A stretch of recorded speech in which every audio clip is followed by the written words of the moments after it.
Vacations are supposed to help you forget your life, but some places don't want you to leave with your memories. They want to keep you. This is a true vacation horror story. Nothing supernatural was ever proven. That's what makes it worse.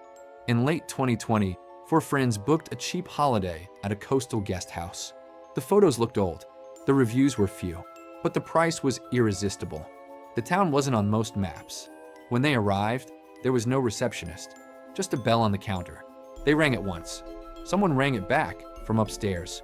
Their rooms had locks, but no handles on the inside. That night, one of them woke up because he couldn't breathe. The air felt thick, like the room was shrinking. He checked the time, 3:11 a.m. All the other rooms had their lights on, every single one. None of his friends remembered turning them on. By day 3, they noticed things that were impossible to ignore.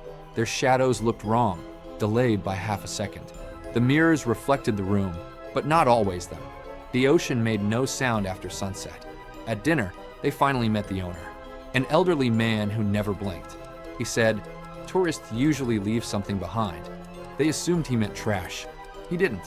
One friend wandered the hallway at night and found a door marked staff only.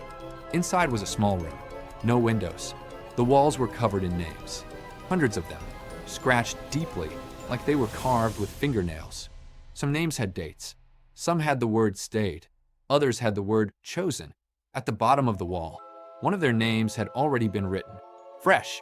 That night, they heard dragging sounds. Slow, wet, heavy. Something was being pulled across the floor. They locked themselves in one room. Then the lights went out. The dragging stopped. A voice spoke from the other side of the door. "You don't need your bodies where you're going." Something pressed against the door. Not knocking, leaning, breathing. They broke a window and ran into the forest. They never looked back. By morning, they reached a nearby city and reported everything. Police searched the guest house. Inside, they found 3 rooms, not 4. One room didn't exist. Official records showed the guest house burned down 15 years earlier, with guests still inside. One of the friends stopped talking. Another started sleepwalking back toward the ocean. The third disappeared 6 months later while booking another vacation. His laptop was still open. The same guest house website was on the screen. The booking status said, "Welcome back." Some places don't kill you. They erase you slowly. So if you ever feel like a vacation spot knows your name, leave before it writes you into the walls. Please subscribe, because the next story isn't about where people died. It's about where they never left.